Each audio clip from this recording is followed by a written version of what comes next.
They said a peasant could never change the fate of kingdoms. They said a farmer's son would die forgotten in the mud, never knowing glory or honor. But when young Thomas heard the screams echoing through the elwyn forest that cold winter night, he had no idea that saving one man would make him the most wanted person in all of Azeroth. The wolves were circling like death itself. Their yellow eyes gleamed in the moonlight as they closed in on their prey, a fallen knight whose golden armor was already stained crimson with blood. The man's sword lay just beyond his reach, and his breathing came in desperate gasps. This was no ordinary knight. This was someone important, someone powerful, someone whose survival would shake the very foundations of the Eastern kingdoms. But Thomas didn't know any of that. All he saw was a fellow human being about to die a horrible death. So he grabbed his father's old hunting bow, stepped out from behind the trees, and made a choice that would change everything. A choice that would bring armies to his doorstep. A choice that would reveal secrets so dangerous that kings would kill to keep them buried. What happened next would make the bards sing songs for 1,000 years. Are you ready to hear the truth? The snow crunched beneath Thomas's worn leather boots as he made his way through the dark forest. At 19, he was already known as the best hunter in Goldshire. Not that it meant much in a village of barely 200 souls. His father had died when Thomas was 16, leaving him to care for his sick mother and younger sister with nothing but skill with a bow and knowledge of these ancient woods. Tonight was supposed to be simple. Track the deer that had been raiding their winter stores. Bring home meat to last another week. Nothing more dangerous than avoiding the occasional wolf pack or forest spider. But as Thomas crept through the undergrowth, following fresh tracks in the snow, he heard something that made his blood freeze. Screams. Human screams. Then came the howling. Not just one or two wolves, but an entire pack.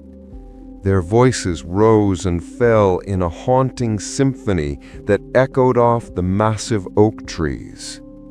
Thomas had heard that sound before, when wolves surrounded wounded prey, when they smelled blood and knew death was coming.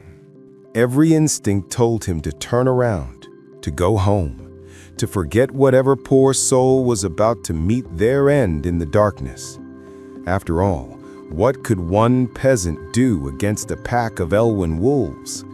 These weren't ordinary animals. They were touched by dark magic, larger and more vicious than their cousins in safer lands. Their bite could tear through chainmail, and their pack tactics had claimed even experienced knights. But then the screaming came again, desperate, terrified, completely human. Thomas closed his eyes and thought of his sister Elena, barely 14, who still woke up crying from nightmares about the day their father died. He thought of his mother, wasting away from the coughing sickness, who had sacrificed everything to keep them alive. What if that were one of them out there? What if someone had the chance to help but chose to walk away? His decision was made. Thomas notched an arrow and crept toward the sounds of battle. Through the trees he saw them, 7 massive wolves circling a figure collapsed in a small clearing. The snow around the man was dark with blood, and his breathing came in short, desperate gasps. But what Thomas saw next made him question his own eyes. The fallen man wore armor unlike anything Thomas had ever seen. Golden plate mail that seemed to glow even in the dim moonlight, decorated with the symbol of a soaring eagle. A knight's helm lay nearby, revealing dark hair and a face that looked far too young to carry such magnificent equipment. This was no ordinary traveler. This was nobility, possibly royalty, and he was about to die. The largest wolf, a beast easily the size of a horse, stepped forward with its lips pulled back in a snarl. Its yellow eyes fixed on the knight's throat, and Thomas knew he had seconds to act. Without thinking, he drew his bow and sent an arrow flying through the darkness. The shaft struck the lead wolf in the shoulder, spinning it around with a howl of rage and pain.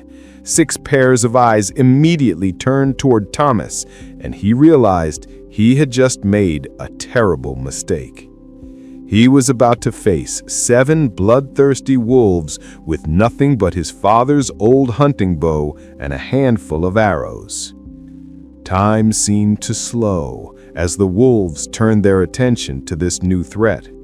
Thomas had exactly 3 arrows left in his quiver, not nearly enough to stop an entire pack. His hands trembled as he notched another arrow, knowing that each shot had to count. Miss even once, and both he and the mysterious knight would become wolf food. The wounded alpha wolf snarled and began stalking toward Thomas, its massive paws leaving deep prints in the blood-stained snow. The other wolves spread out, trying to surround him. These weren't mindless beasts. They were hunting with intelligence and strategy. Thomas could see it in their movements, the way they communicated with small growls and glances. "Get up!" Thomas shouted to the fallen knight, never taking his eyes off the approaching pack. "Can you reach your sword?" The knight stirred, trying to push himself up on one elbow. "Can't move leg," he gasped. Thomas could see the problem now. A deep gash across the man's thigh was bleeding heavily, and his left arm hung at an unnatural angle.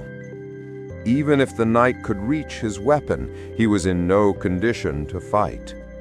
The alpha wolf lunged. Thomas released his arrow at point-blank range, watching it punch through the beast's chest.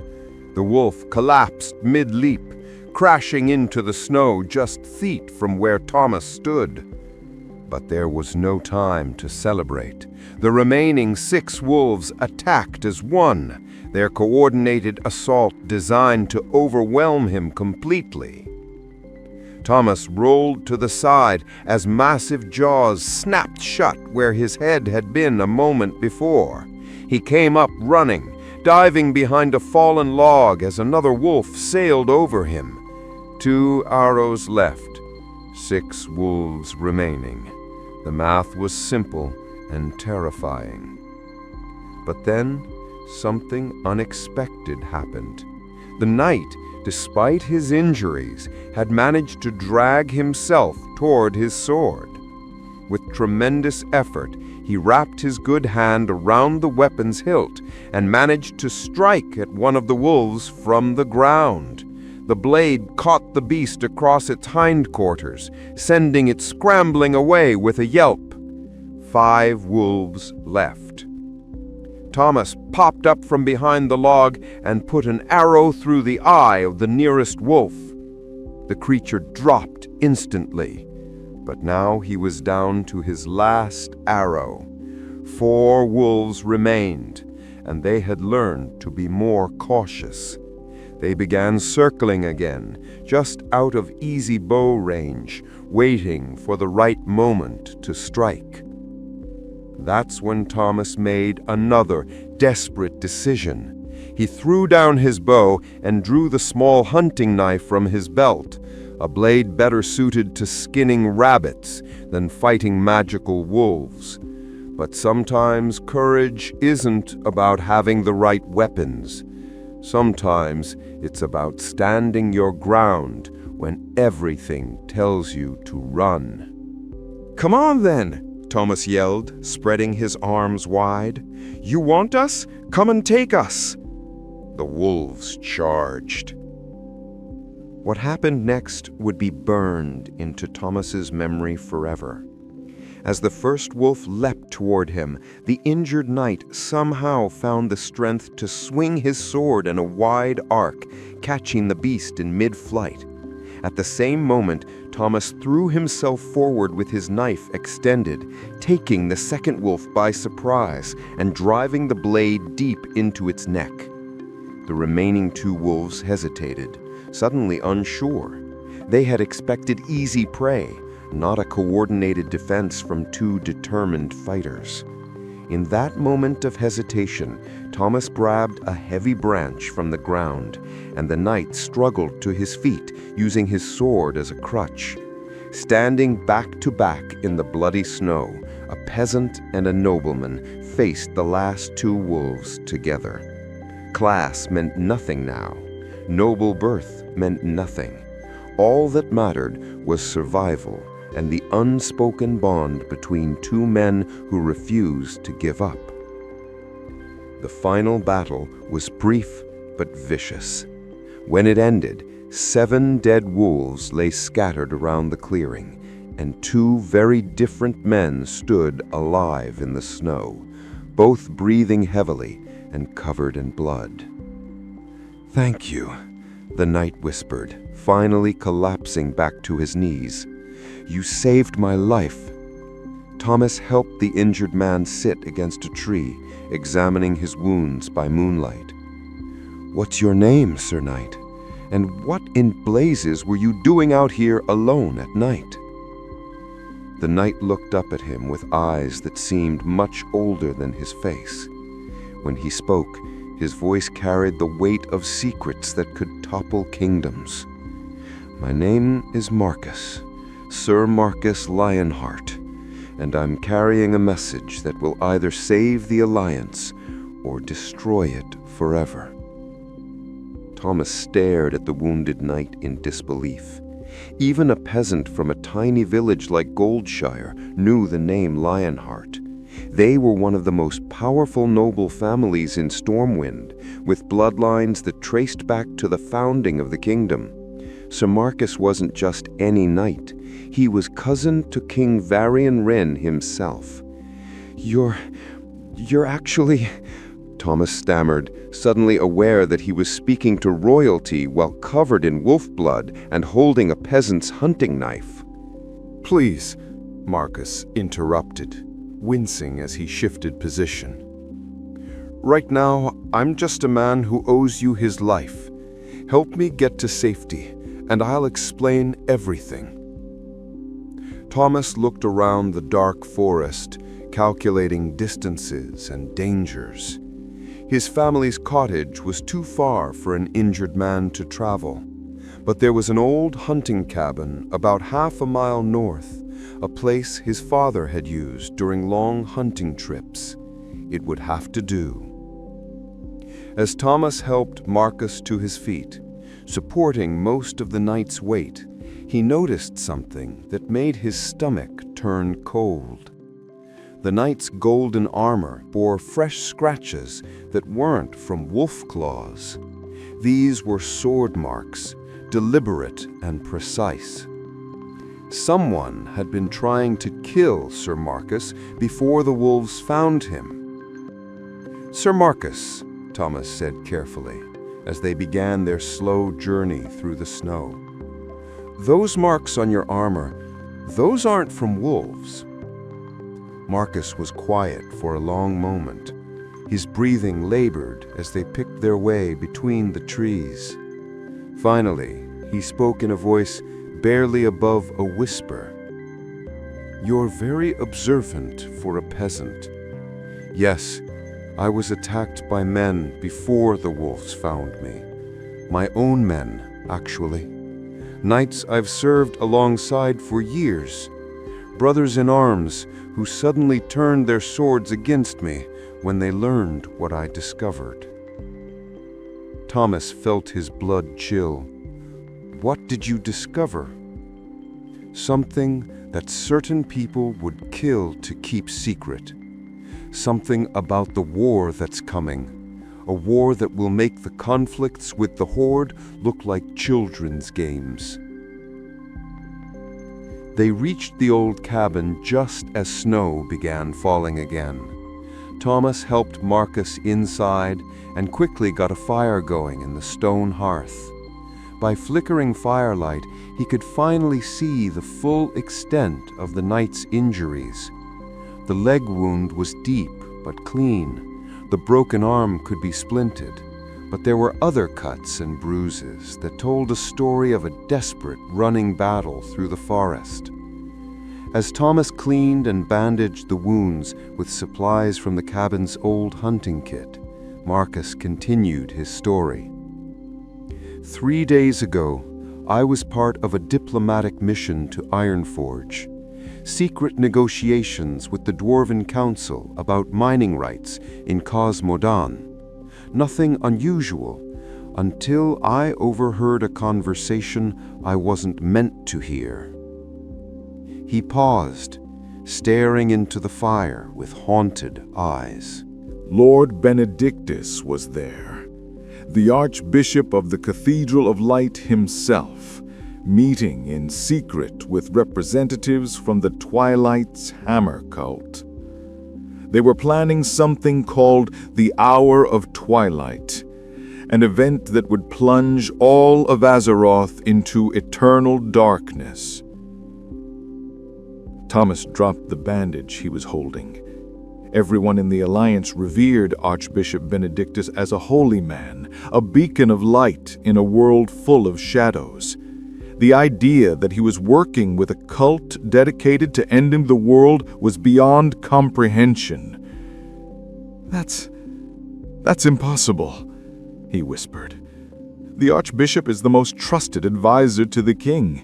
He's performed blessings for half the noble families in Stormwind."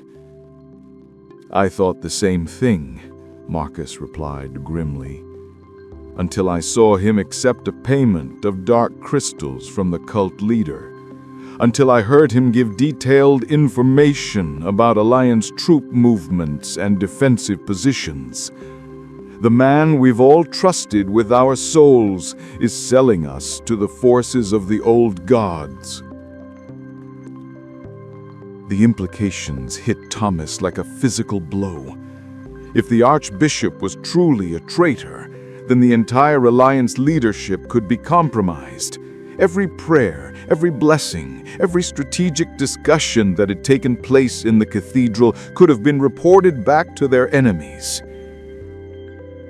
"I managed to steal some of their correspondence," Marcus continued, pulling a small leather pouch from inside his armor. "Letters that prove the conspiracy reaches all the way to the top of our government. But when my fellow knights learned what I'd discovered, they tried to kill me to keep the secret buried." Thomas stared at the pouch as if it contained a poisonous snake. Those letters represented knowledge that could save the Alliance, or get both of them killed. "What do you need me to do?" he asked quietly. Marcus looked surprised. "You're willing to help? Even knowing how dangerous this is? You could go back to your village right now and forget this ever happened.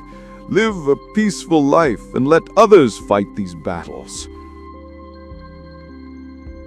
Thomas thought of his mother and sister, sleeping safely in their cottage, unaware that dark forces were moving to destroy everything they held dear. He thought of all the innocent people in Goldshire who trusted their leaders to protect them. He thought of his father, who taught him that sometimes you have to stand up for what is right even when it's terrifying. "My father used to say that evil wins when good people do nothing," Thomas said firmly. "Tell me what needs to be done." Marcus smiled for the first time since Thomas had found him. Tomorrow morning, you need to take these letters to Stormwind City. Find Captain Thessarian at the Cathedral Barracks. He's one of the few men I trust completely. Give him the evidence and tell him what happened to me." "What about you? I'll slow you down with these injuries. Besides, they're looking for a knight in golden armor, not a peasant with a hunting bow. You have a much better chance of reaching the city undetected." Thomas nodded, but a chill ran down his spine. He had lived his entire life in a small village where the biggest danger was a bad harvest. Now he was being asked to carry information that could determine the fate of kingdoms. The weight of responsibility felt crushing.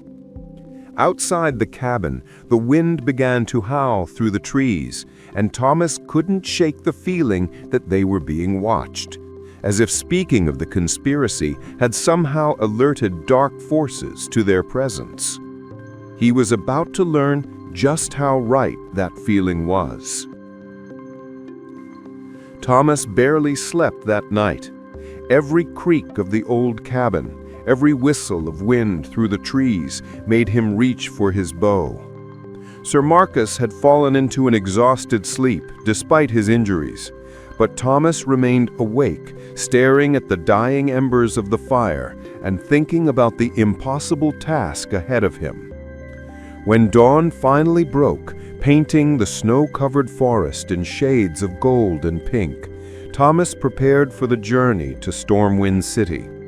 He had traveled to the capital only twice in his life, both times with his father to sell furs at the market.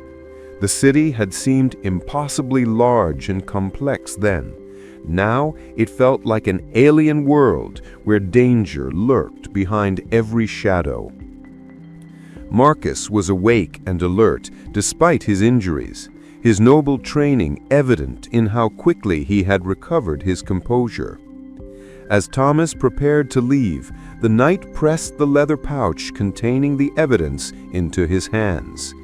"Remember," Marcus said urgently, "trust no one except Captain Thessarian. The corruption may reach further than we know. Church officials, city guards, even other knights could be compromised. Keep the letters hidden, and if anyone tries to stop you, destroy them rather than let them fall into the wrong hands." Thomas nodded, tucking the pouch inside his leather jerkin next to his skin. The weight of it felt heavier than it should, as if the letters themselves were made of lead rather than parchment. "What will you do?" Thomas asked. "Try to stay alive long enough for you to deliver that evidence. If I'm right about the scope of this conspiracy, they'll be searching every road and inn between here and Stormwind City. My survival depends on your success." Thomas stepped out into the crisp morning air, shouldering his bow and the small pack of supplies he'd gathered from the cabin. The forest was beautiful in the early light, but he couldn't shake the feeling that enemies were already moving to intercept him. He had been walking for less than an hour when he realized he was right. The first sign was the absence of normal forest sounds. No bird calls, no rustling of small animals in the undergrowth. The kind of unnatural silence that meant predators were near. Thomas had learned to read these signs during years of hunting, and every instinct screamed danger. He left the main path and began making his way through the thick undergrowth, using every trick his father had taught him about moving silently through the woods. But whoever was tracking him was good, very good. Professional soldiers, not the village guards he might have expected. Through a gap in the trees, Thomas caught his first glimpse of his pursuers. 5 men in dark cloaks, moving with coordinated precision of elite troops. They weren't wearing the colors of Stormwind or any other Alliance nation.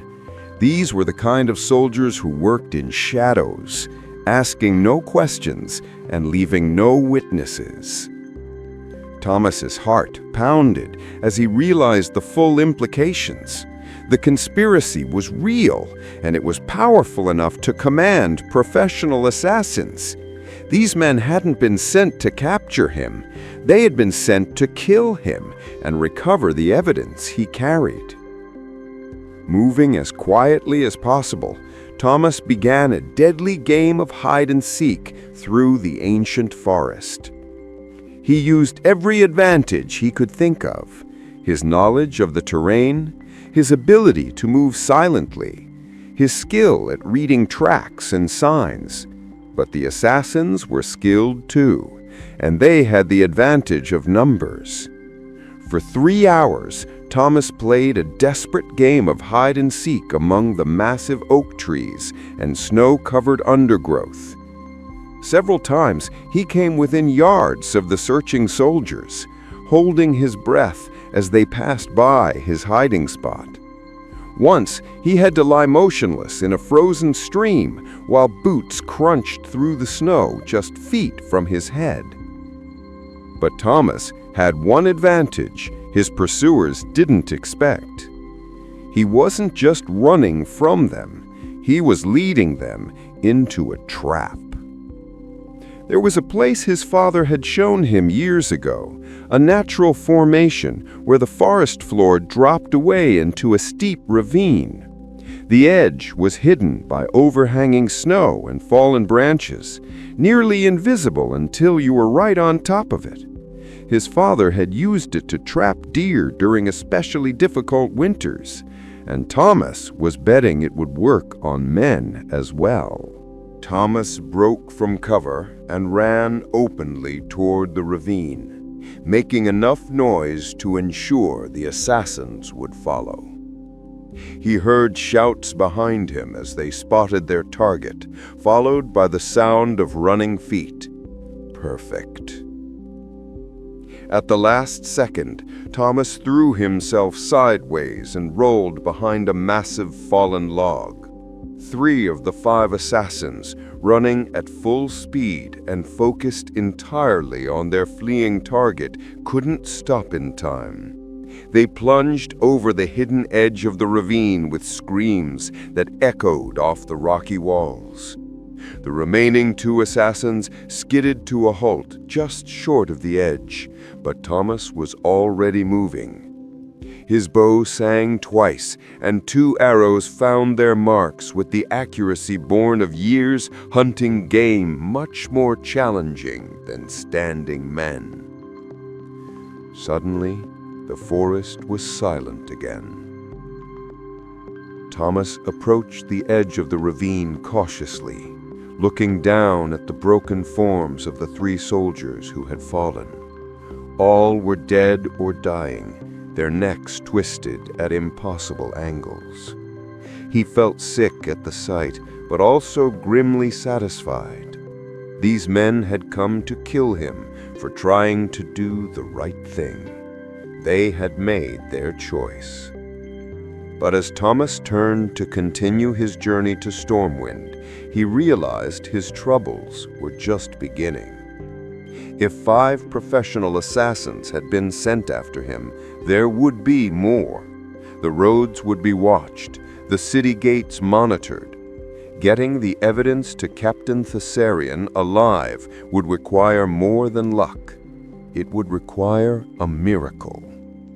That's when Thomas made a decision that would change the course of his entire life. Instead of taking the main roads to Stormwind like a normal traveler, he would approach the city like a hunter, stalking the most dangerous prey imaginable. The game had changed. The peasant boy from Goldshire was about to become something else entirely, a man who moved in shadows and struck from the darkness. A man who would do whatever it took to save the Alliance from betrayal. The transformation had begun. The spires of Stormwind City rose like golden spears against the afternoon sky as Thomas approached through the Elwyn forest. Even from a distance, the capital of the Alliance was breathtaking. Massive white walls, soaring towers, and the great cathedral that dominated the skyline like a beacon of hope. But Thomas felt no comfort at the sight.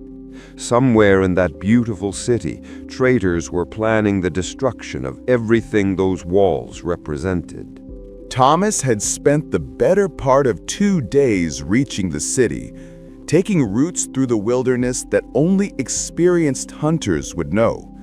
He had avoided the main roads completely, surviving on stream water and the small supply of dried meat he carried. Every shadow could hide an enemy. Every stranger could be an assassin. The paranoia was exhausting, but it had kept him alive. Now came the most dangerous part of his mission, getting inside the city walls. Thomas had grown up hearing stories about storm winds, magnificent gates, and the elite guards who protected them. These weren't village militiamen who might be fooled by a clever story. These were professional soldiers who had been trained to spot threats and ask difficult questions. If the conspiracy reached into the city guard, Thomas could be walking into a trap. He observed the main gate from the cover of the forest for over an hour, studying the guards and watching how they interacted with travelers. What he saw made his blood run cold. Every person entering the city was being questioned extensively, and several travelers had been taken aside for more intensive searches. This wasn't normal security. Someone had put the guards on high alert, looking for specific people, looking for him. Thomas fingered the leather pouch containing the evidence, feeling its weight against his chest. The letters seemed to burn against his skin, a constant reminder of the terrible knowledge he carried. If he was caught now, those letters would disappear forever, and the Alliance would remain blind to the treachery in its highest ranks. But then, Thomas noticed something that gave him hope.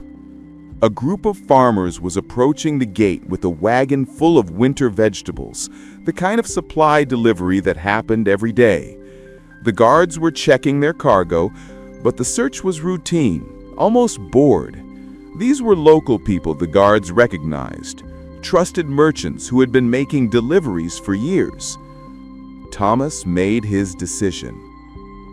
He circled around through the forest until he could approach the farmers from behind, then stepped out of the trees with his hands visible and a friendly smile on his face. "Good afternoon, friends," he called out in his best country accent. "Are you heading into the city?" The lead farmer, a weathered man with kind eyes, pulled his wagon to a stop.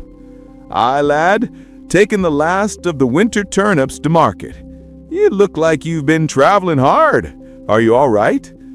Thomas had prepared a story during his long journey through the woods. "My name's Tom, from up north, near Northshire. Been hunting in the deep woods for weeks, but got turned around something fierce. Finally found the road this morning, but I've got no coin for the inn. Don't suppose you could use an extra hand helping with your deliveries?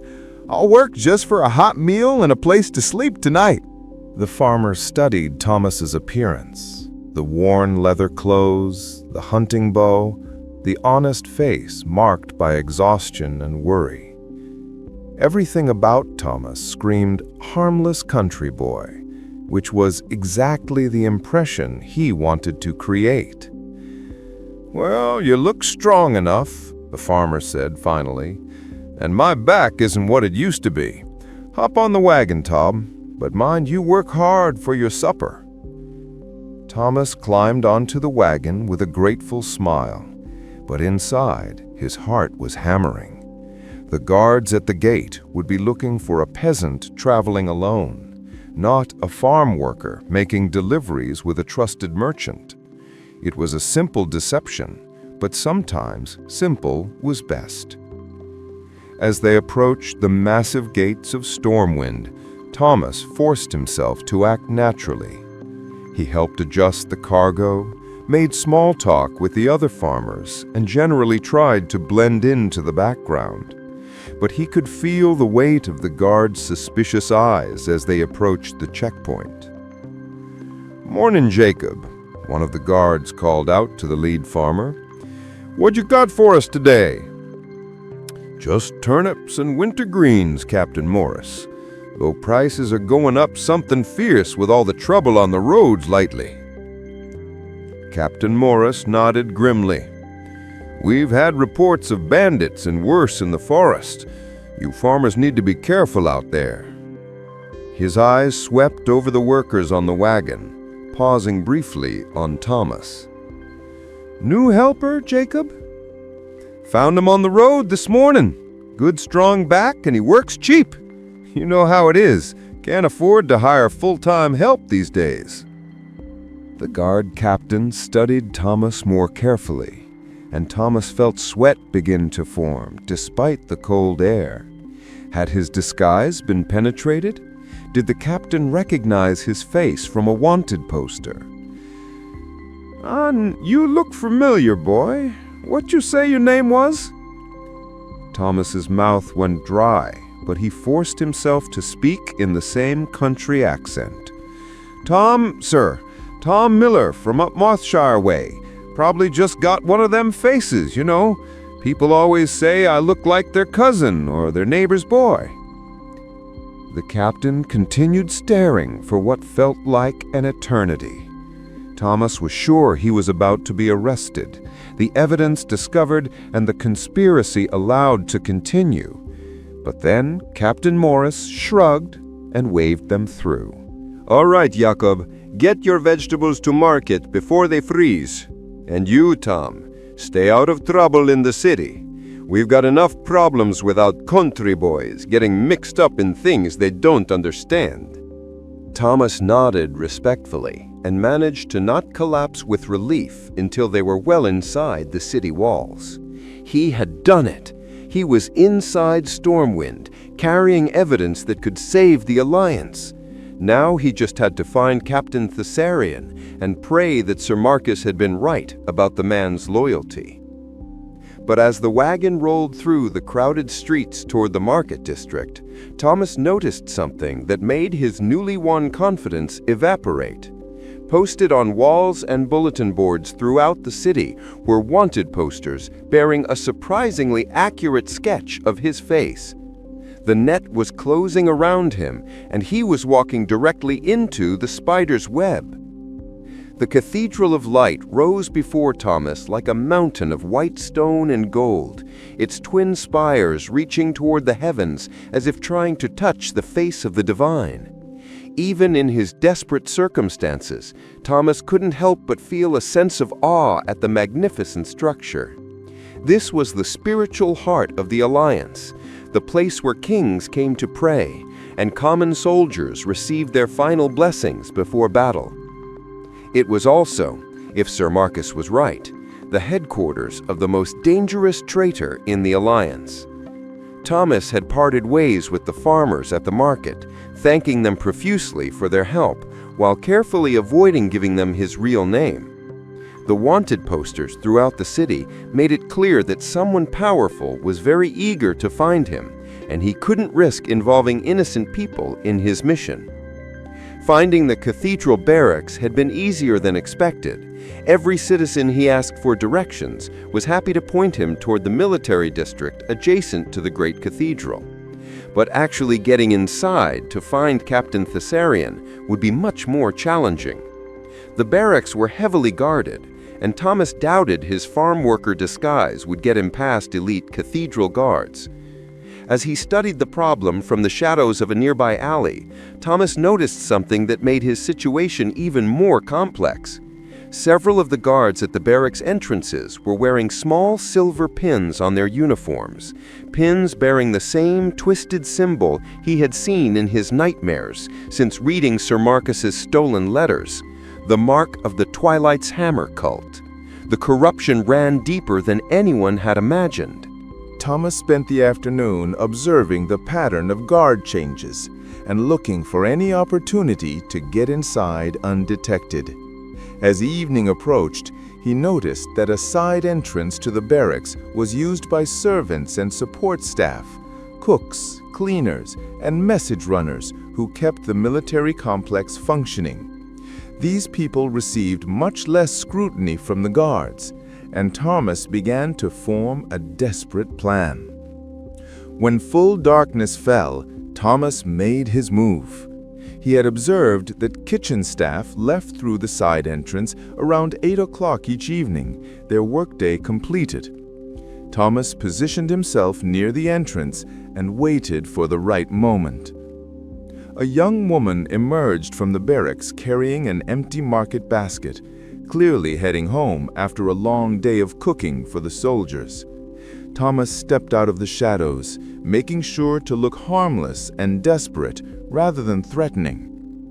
"Excuse me, miss. I'm looking for my brother who's supposed to be stationed here, Tom Miller, from up Northshire way. I've got a message from our sick mother, but the guards won't let me inside." The woman paused, studying Thomas's honest face and countrified appearance. "I don't know any Tom Miller," she said slowly, "but then again, I mostly work in the kitchens, don't know all the soldiers by name." "Could you maybe ask around?" Thomas pressed, allowing a note of genuine desperation to enter his voice. "My mother's dying, and she wants to see him one last time. I've traveled for days to get here." The woman's expression softened. "Oh, you poor thing. Wait here. Let me see if I can find someone who knows your brother." As soon as she was out of sight, Thomas slipped through the unguarded side entrance. The servants' corridor was dimly lit and filled with the smells of cooking food and lamp oil.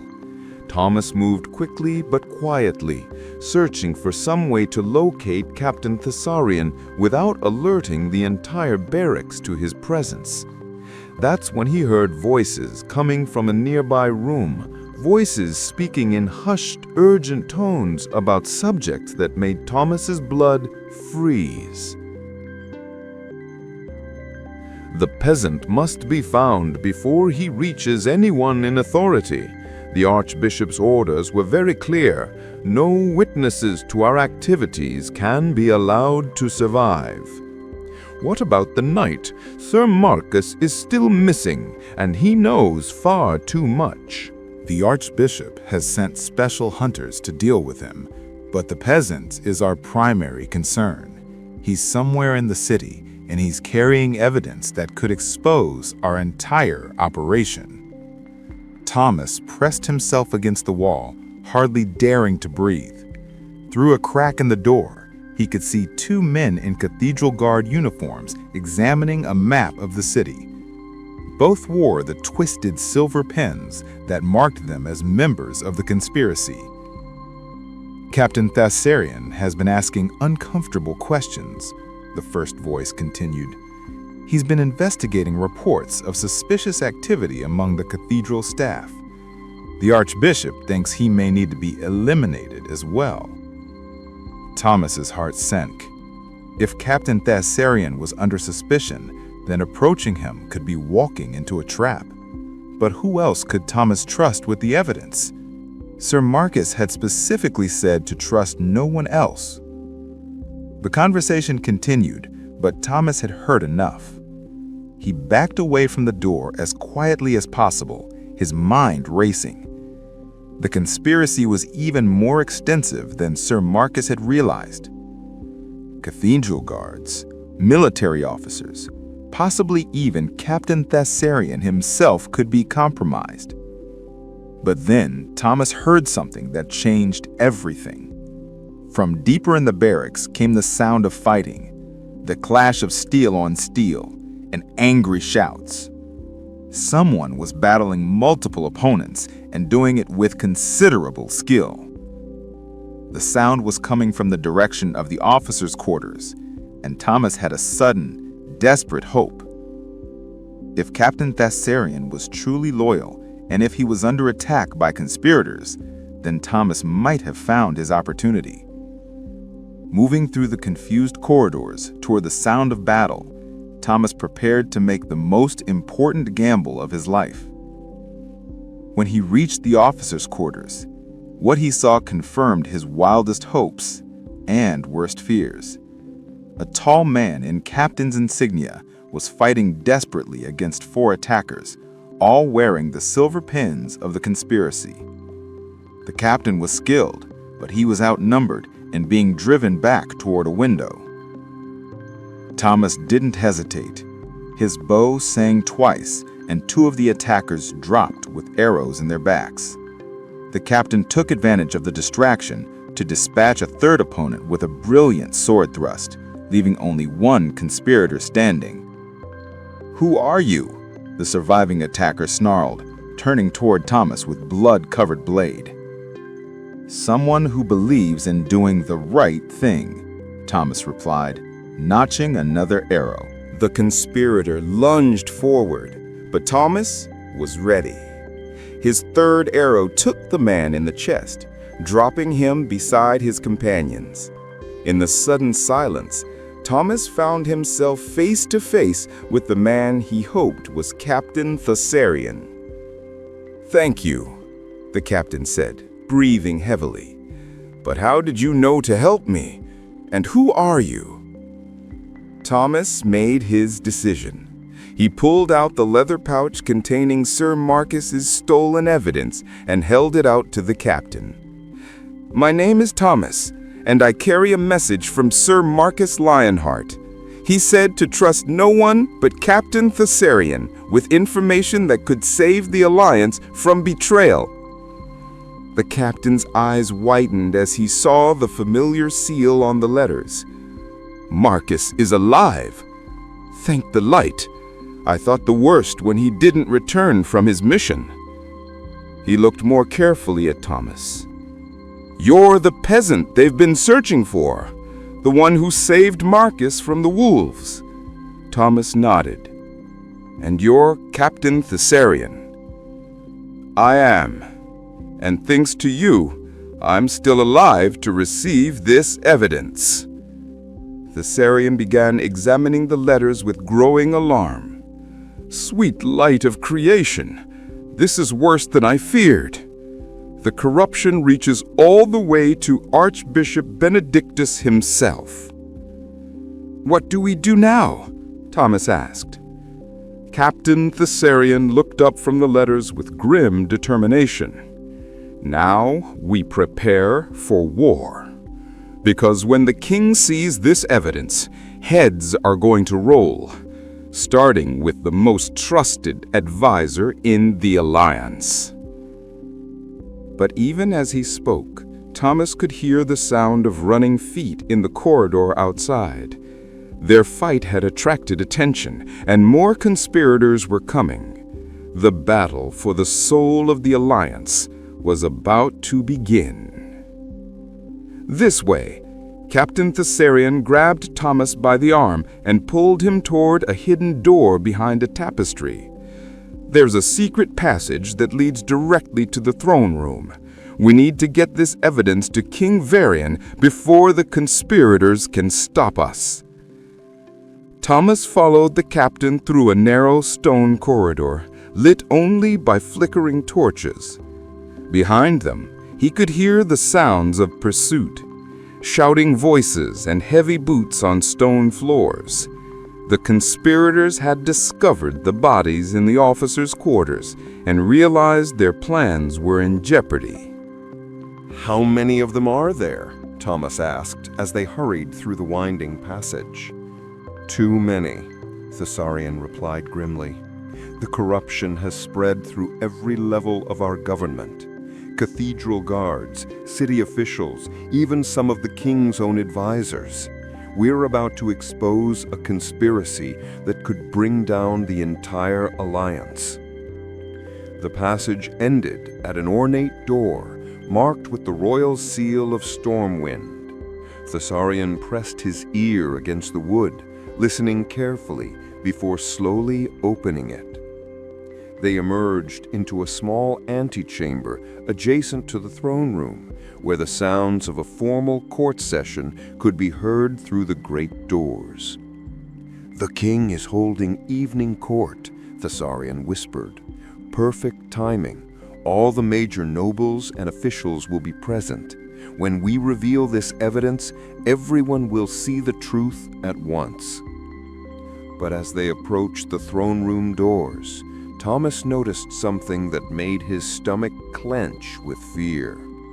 Standing guard at the entrance were 4 cathedral knights, all wearing the silver pins that marked them as members of the Twilight's Hammer conspiracy. They had walked directly into another trap.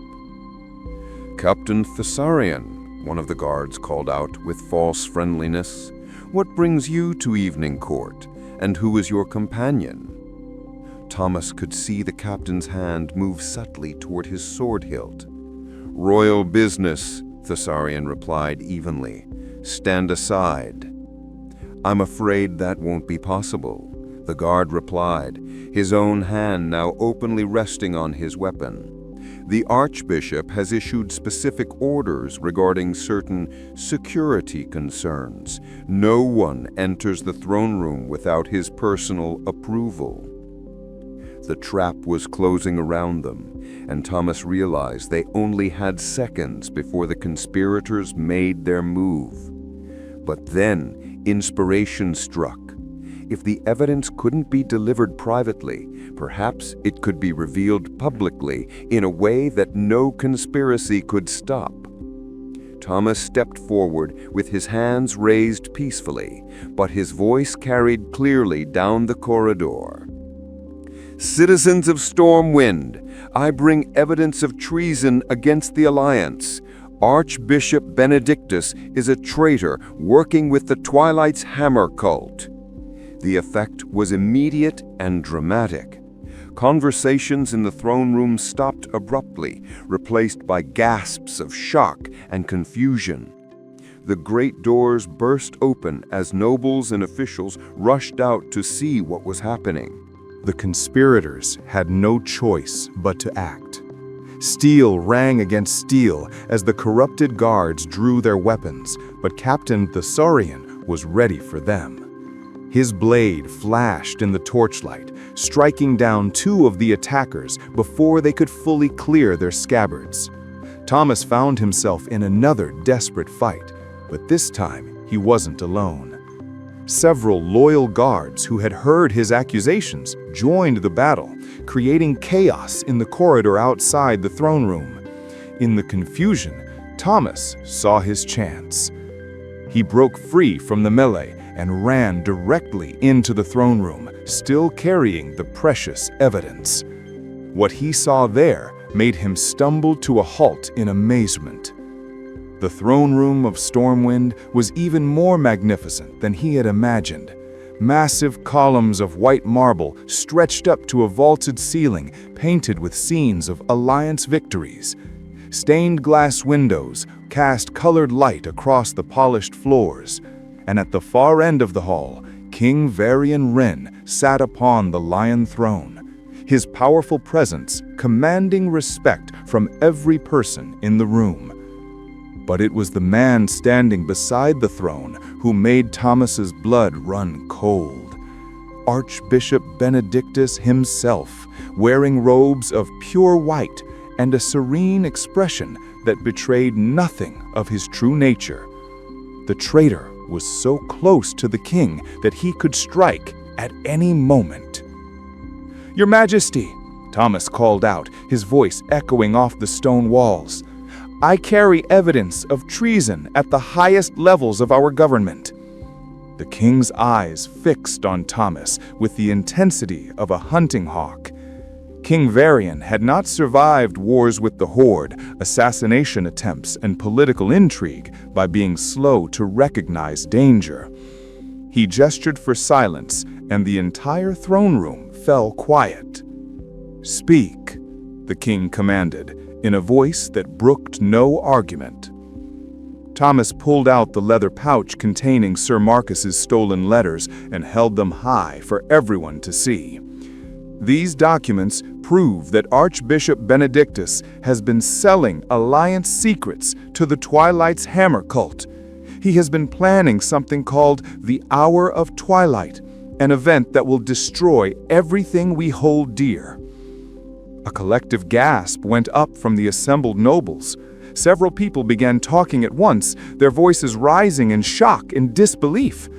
But Thomas kept his eyes fixed on Archbishop Benedictus, watching for any reaction that would confirm the accusations. What he saw there chilled him to the bone. For just a moment, the Archbishop's serene mask slipped, revealing something cold and alien underneath. It was the look of a predator that had been discovered, calculating whether to fight or flee. "These are serious accusations," King Varian said slowly. "Who are you to bring such charges against one of my most trusted advisors?" "I am Thomas of Goldshire, Your Majesty, a peasant who saved Sir Marcus Lionheart from wolves in Elwyn Forest. Sir Marcus discovered this conspiracy and was nearly killed by his own men to keep the secret buried." "And where is Sir Marcus now?" the king demanded. Thomas's heart sank. He had no way of knowing if Marcus was still alive, hiding in the forest cabin where Thomas had left him. If the knight was dead, then Thomas's word alone might not be enough to convince the king of such an incredible betrayal. But then Captain Thessarian burst into the throne room, his sword still bloody from the fight in the corridor.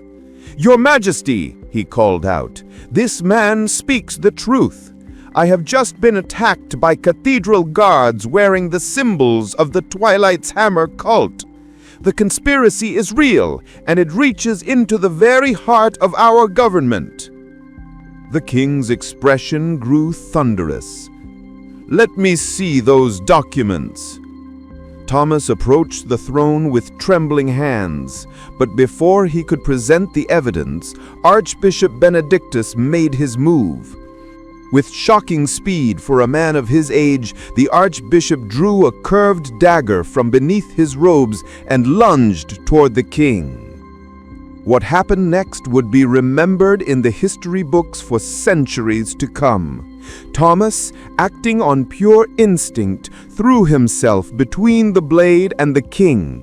The archbishop's dagger pierced Thomas's shoulder instead of Varian's heart, and both men crashed to the floor at the base of the lion throne. In that moment, any doubt about the archbishop's guilt evaporated. Royal guards swarmed the fallen traitor, but Benedictus was far from finished. Dark energy erupted from his body as he revealed his true nature, not just a corrupt official, but a servant of the old gods themselves.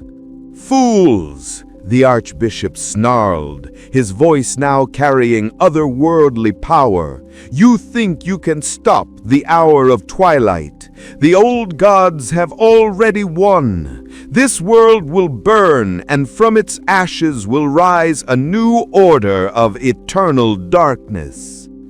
Shadow magic lashed out from the fallen archbishop, sending guards flying across the throne room. But Thomas, despite his wounded shoulder, still held the evidence that would prove the scope of the conspiracy. As chaos erupted around him, he pressed the letter pouch into King Varian's hands. "The letters!" he gasped. "Read the letters! Save the Alliance!" The king looked down at the wounded peasant who had just saved his life, and Thomas saw something in those royal eyes that he would never forget. Respect, gratitude, and the promise of justice. "Guards!" King Varian roared, his voice cutting through the magical chaos. "Contain the traitor, and send word to every Alliance commander. We have been betrayed, but we will not be defeated." The battle for Stormwind had begun, but thanks to a peasant's courage and a knight's honor, the Alliance would face it with their eyes wide open. The final confrontation with Archbishop Benedictus lasted less than 10 minutes, but those 10 minutes changed the course of history. Royal guards, reinforced by Captain Thessarian and the few cathedral knights who remained loyal, managed to overwhelm the corrupted archbishop despite his dark powers. When the shadow magic finally faded, Benedictus lay dead at the base of the Lion Throne, his true nature revealed for all to see. Thomas lay nearby, his shoulder bleeding, but his spirit triumphant. He had done it. Against all odds, a simple peasant from a tiny village had exposed the greatest conspiracy in Alliance history and saved the life of the king himself. King Varian knelt beside Thomas, his royal composure giving way to genuine concern for the young man who had risked everything for the Alliance. "Easy, son. The healers are coming. You've done more than any kingdom has a right to ask of its citizens." "Sir Marcus," Thomas whispered weakly, "is still in the forest, hidden in a hunting cabin. He needs help." "Already taken care of," Captain Thessarian reported, approaching with a smile, despite the blood on his uniform. "I sent riders the moment we exposed the conspiracy. Sir Marcus is being brought back to the city as we speak, along with a full complement of guards to ensure his safety." Over the following days, as Thomas recovered from his wounds in the royal infirmary, the full scope of the conspiracy became clear. The letters he had delivered not only contained evidence of Benedictus's betrayal, but detailed information about Twilight's hammer cells throughout the Alliance. Coordinated raids across multiple kingdoms resulted in the arrest of dozens of conspirators, from corrupt officials to compromised military officers. Sir Marcus Lionheart, rescued from his forest hideout and restored to health, was hailed as a hero throughout the Alliance. But he insisted that the true hero was the peasant who had saved his life and delivered the crucial evidence at the cost of nearly everything. King Varian came to visit Thomas personally on his final day in the infirmary, bringing news that would change the young peasant's life forever. "Thomas of Goldshire," the king said formally, "you have served the Alliance with courage, honor, and selflessness that puts many knights to shame. Therefore, it is my pleasure to offer you a place among my personal guard, with all the training, equipment, and status that such a position entails." Thomas was stunned. A week ago, he had been a simple hunter, worried about feeding his family through the winter. Now the king himself was offering him a position that thousands of men would kill for. But Thomas thought of his sick mother and his young sister Elena, alone in their cottage in Goldshire. He thought of the simple life he had known, hunting in the forests and helping his neighbors with their problems. It was a good life, and it was his life.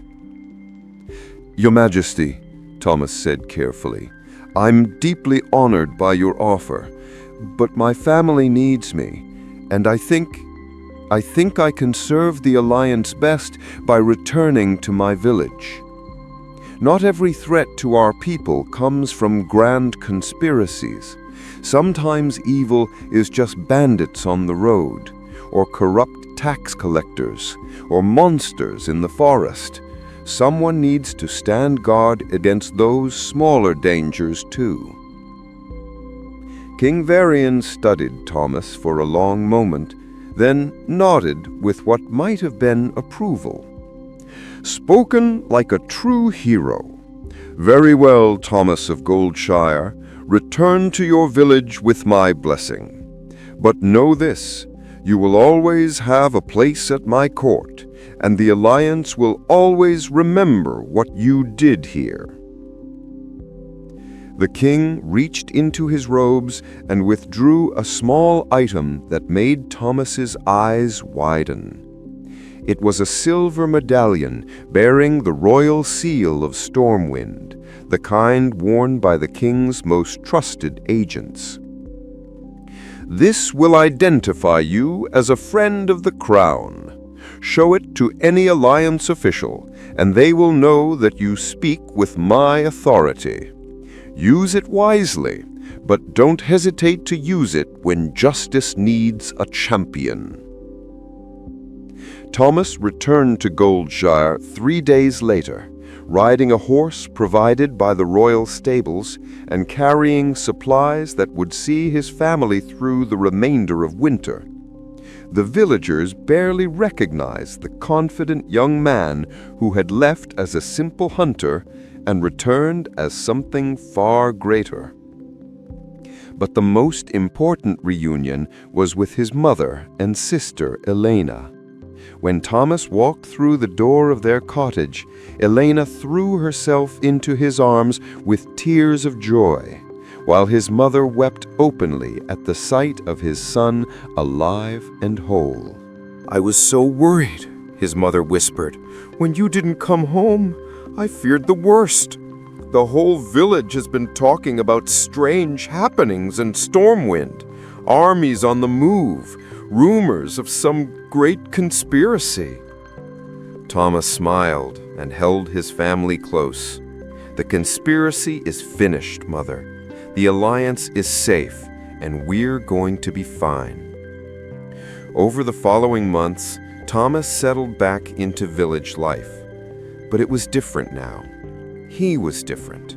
The experiences in Stormwind had changed him from a simple hunter into something more complex. A protector, a guardian, a man who understood that sometimes ordinary people had to do extraordinary things. When bandits threatened the trade routes near Goldshire, Thomas organized the village militia and drove them off. When corrupt officials tried to impose illegal taxes on the farmers, Thomas showed them his medallion and sent them fleeing back to Stormwind. When monsters emerged from the dead mines to terrorize the countryside, Thomas led hunting parties that tracked them down and eliminated the threat. Word of his deeds spread beyond Goldshire. Other villages began sending requests for help, and Thomas found himself traveling throughout Elwyn Forest and beyond, solving problems and protecting innocent people. He never sought glory or reward, but his reputation grew nonetheless. Sir Marcus Lionheart visited Goldshire a year after the conspiracy, now fully recovered and serving as one of King Varian's most trusted knights. He found Thomas teaching the village children how to track and hunt, passing on skills that might one day save their lives. "Any regrets about turning down the king's offer?" Marcus asked, as they watched the children practice with small bows. Thomas considered the question seriously. "None at all. I think this is where I belong. Not everyone can serve in shining armor or live in castles. Someone has to watch over the small places, the forgotten corners of the kingdom. Someone has to make sure that evil doesn't take root while everyone's looking elsewhere." Marcus nodded with deep respect. "You know there are songs being sung about you in taverns across the Alliance. The Peasant Knight, they call you. The man who saved a kingdom without ever wearing armor or carrying a noble title." Thomas laughed. "I'm no knight, Sir Marcus. I'm just a hunter from Goldshire who happened to be in the right place at the right time." No, Marcus said seriously. You're something rarer than any knight. You're a man who chooses to do right because it's right, not because duty or honor demands it. You're what every knight hopes to be, but few achieve. As the sun set over Elwyn Forest, painting the sky in shades of gold and crimson, Thomas thought about the path that had led him here. A single choice in a dark forest, the decision to help a stranger in danger, had changed not just his life, but the fate of nations. Years later, when bards told the story of the peasant knight of Goldshire, they would always end with the same powerful truth. It wasn't noble birth or magical power that made Thomas a hero. It wasn't wealth or education or divine blessing. It was simply the choice to act when action was needed, to stand up when others looked away, to do what was right regardless of the cost. In a world of kings and wizards, dragons and demons, sometimes the greatest power belongs to an ordinary person who refuses to be ordinary when it matters most. Thomas proved that heroism isn't about having special abilities. It's about using whatever abilities you have in service of something greater than yourself. The Alliance survived its darkest hour, not because of its mighty armies or powerful magic, but because one peasant decided that saving a stranger was worth risking everything.